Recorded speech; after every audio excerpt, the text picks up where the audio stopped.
guys, Kevin from Keto Mojo Go again. Okay, so today we're going to take on the topic, is keto too expensive? I'm going to tell you right now, I'm going to quantitatively debunk that claim. But let's move on with the topic. So the question was raised, is keto too expensive? Actually, it's claimed all the time that that's an argument against going keto.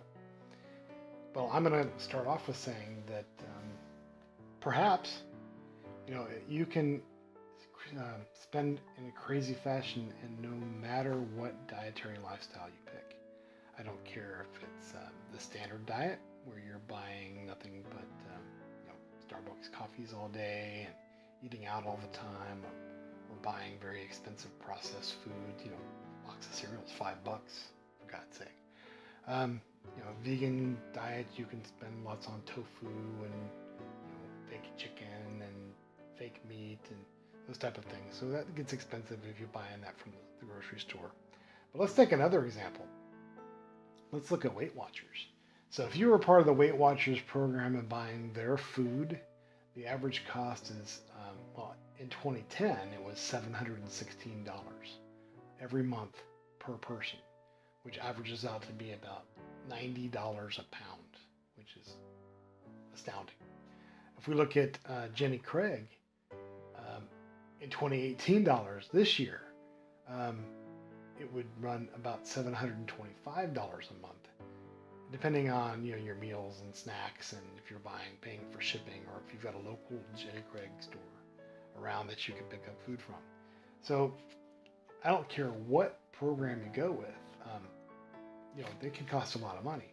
But let's do another comparison. Let's do a comparison against if you went to the grocery store and you bought what the government recommended that you ate, and bought those things and made them at home. And what we're going to use is the choosemyplate.gov to kind of do the recommendations on what things should be on your plate. Whether it be vegetables, fruits, grains, protein, or dairy. And then we can look at some of those things that they recommend in each category. So under fruits, you've got berries, you've got fruit juices, melons, apples, bananas, cherries, grapes. And by the way, fruit is pretty expensive, but those are some of the recommendations. As far as vegetable goes, you have the dark green vegetables, the red and orange vegetables, starchy vegetables, beans and peas, which also kind of go over into the protein category a bit, and then your cruciferous vegetables, fruits that are vegetables that grow above ground. For your whole grain or grains, you've got whole grains and refined grains. Obviously, they were recommending that you would eat more whole grains in your diet. Okay, and then we would look at proteins. When they do recommend meats, they're recommending lean cuts and lean ground meats and lean luncheon meats. We've got eggs, nuts, and seafood, poultry, beans, and peas, again, which also kind of slide over into that vegetable area, but it's still protein. Milk and cheese, and they're recommending, again, the low-fat or skim milk and cheeses. And we've got yogurts and cottage cheese. So from that, we went ahead and we then also looked at what the American Heart Association and the Diabetic Association are recommending a low-fat diet. So we went ahead and compiled a shopping list from that. Of things that we used to eat when we were trying to do a low-fat diet. So we refined it down a little bit, and we picked some items that we would normally eat, and we focused on whole grains and low fats. So we included the whole grain breads. We included the tortillas, the English muffins, all being whole grain. Even whole grain Eggo grain whole grain waffles. Even a whole grain Amy's pizza. So those are the types of things. For snacks, we picked low-fat items. We picked Snackwells, and we picked the Fig Newtons that are fat-free. So again, we tried to go low-fat. Again, it's a grazing methodology, right? So you have to buy many meals or eating all day. So those snacks are definitely required, even in soups, etc. For our protein choices, we picked very lean meats, and whether it be chicken breast without the skin, Jenny O ground turkey, which is extra lean, turkey sausage. We picked the Guardian turkey chicken, which is the fake chicken, the soy chicken, and we picked some tofu as well. So we picked those lean protein items and low fat. We included the snacks. We did include sodas as a drink. I mean, you could replace it with diet soda if you want, or even maybe more fruit juices or teas. But the price is going to be very similar. And for oils, we selected buttery spread, which is basically margarine and vegetable oil. And that tally came to $207.93. Okay, so that would our assumption is this for 2 people for 2 weeks. All right, so now let's look at how we ascertained how to come up with the food for the ketogenic diet. Now, again, with the standard macros in place, where you're eating 75% of your calories from fat, 20% from protein, and then 5% or less from carbs, you can see our fats would include, avocado oil, perhaps olive oil, coconut oil, cheeses, heavy cream, butter, mayonnaise, those type of things. We don't necessarily eat all of those types of things. We would kind of focus on maybe mayonnaise and olive oil and cheeses and heavy cream. But we'll talk about that in a little bit. For proteins, we're looking at fattier meats like fattier ground beef, ribeye steaks, bacon, salmon, and eggs. And for the carbohydrates, again, less than 5%. In my case, less than 20 grams of carbohydrates per day. But that would focus on leafy greens like spinaches and cruciferous vegetables like broccoli and cauliflower. Maybe some kale or summer squashes would be part of that list as well. And there's some capability for some nuts and some lower carb fruits. But we avoid grains, pastas, and breads and sugary items completely on a ketogenic diet. So let's look at our list for that. So let's start off with the proteins. And with that, we picked some very inexpensive ground beef. Matter of fact, we picked the 32 count or 8 pounds of hamburger patties, frozen, for about $20. That's a lot of meat that would last both of us. We wouldn't have to buy any other meat if we want to last for 2 weeks. But we also bought some ground lamb. We bought some a little bit of grass-fed lean, not lean, but 80%, 20% ground beef. That's a splurge, and same thing for the lamb. These are both splurges, but we had the room to do so. We picked a carton of 60 eggs, whereas in the low-fat diet we picked some egg beaters. So this is 60 eggs for a little over $5, and the egg beaters for 32 ounces was around $5. So it's amazing how much more you can get when you're not trying to buy specialized food. Also, we picked some kielbasa sausage just to add a little bit of variety to our protein. And we also added some canned tuna and olive oil, by the way, and finally some canned sardines just because of their nutrient content. In both lists, we have a lot of vegetables. We have a lot of mix of frozen and fresh vegetables. We just didn't add in the starchy vegetables. We don't have any potatoes or French fries in the ketogenic vegetable list. For fruits, all we included were some mixed berries because of their lower sugar properties. And of course, there are no grains on the ketogenic list. So in the low-fat list, we had, for fats, we had, low-fat cheeses and low-fat dairy. But in the ketogenic version, we went the full-fat versions of those. For oils, we selected coconut oil and real butter, and we also did splurge some and got some avocado oil. So that's a really expensive item that we wouldn't normally get, but we went ahead and added it. Snacks definitely are a lot less required, but just to keep it fair, we added some sugar-free almond butter and pork rinds. All right, so even with all of those splurges and stuff we wouldn't normally get, the final tally was $161.30, which is more than $46 less than the healthy low-fat list.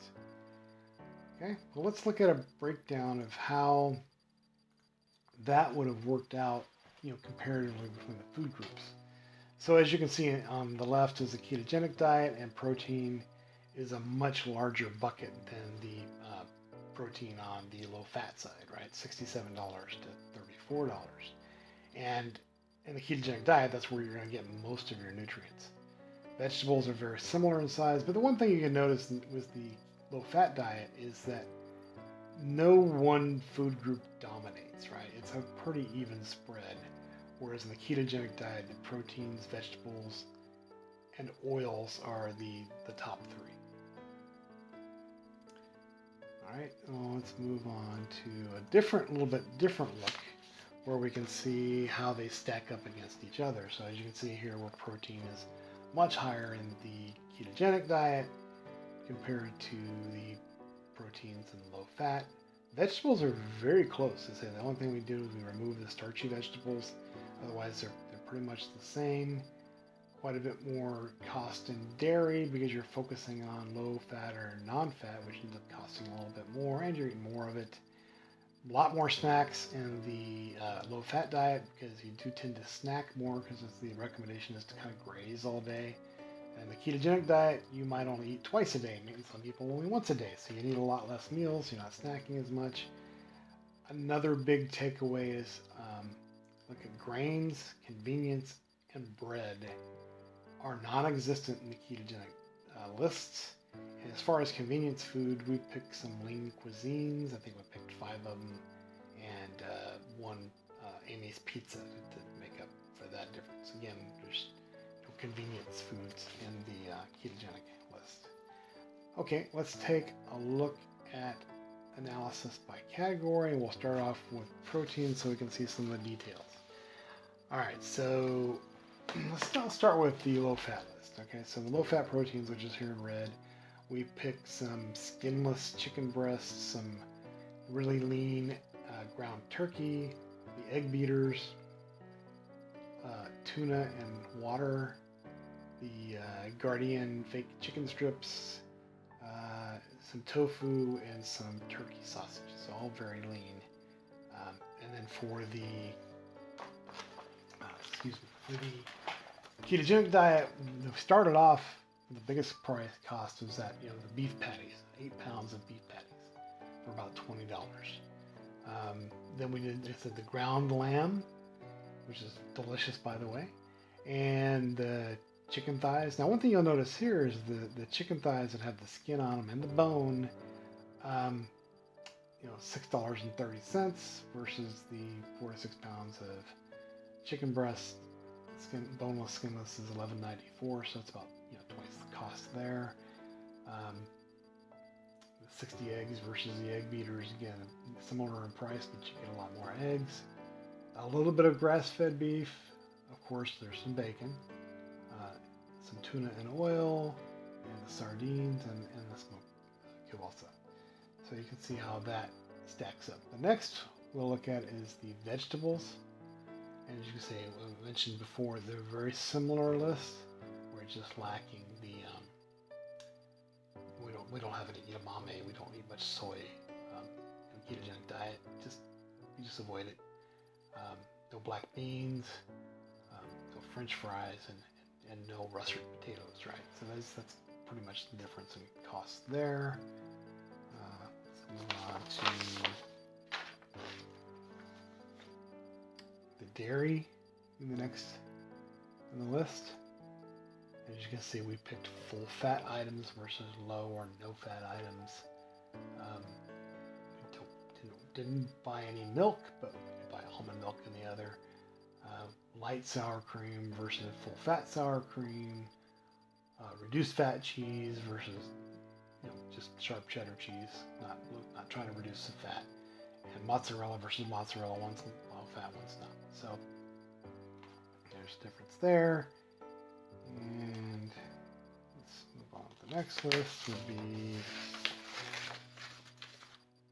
our snacks. Again, big difference there would be you buy a lot more snacks in the low-fat environment.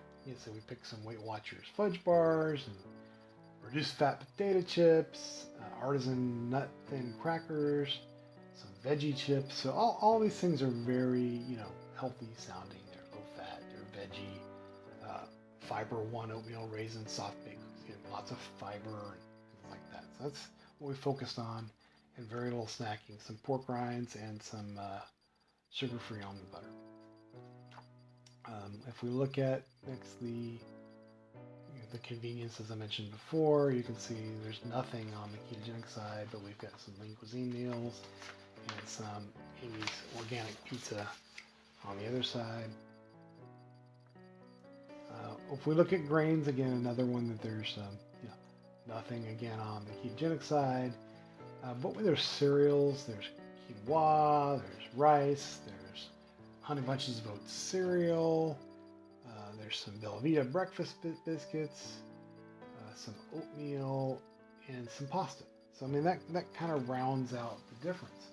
So again, this is what we consider what we would eat in 2 weeks on a low-fat diet versus what we eat now in 2 weeks on a ketogenic diet. We could probably make it even less, and you can switch it up. But the reality is, there's not a lot of difference in cost.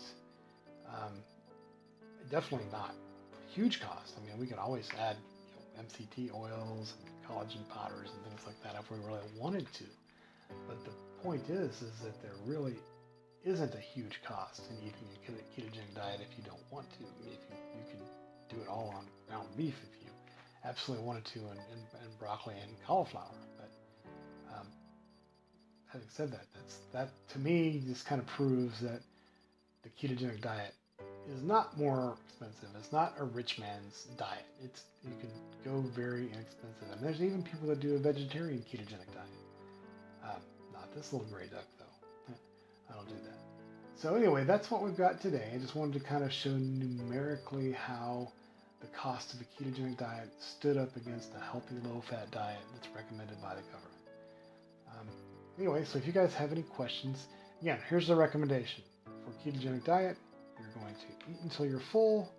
You're not going to eat when you're not hungry, and that's pretty much it. You only eat when you're hungry, don't eat when you're not hungry, and eat until you're full. That's the ketogenic diet. So you guys, if you have any questions or recommendations on how you might save money on a ketogenic diet, or how you might think it's more expensive, please share it in the comments, and we look forward to hearing from you again.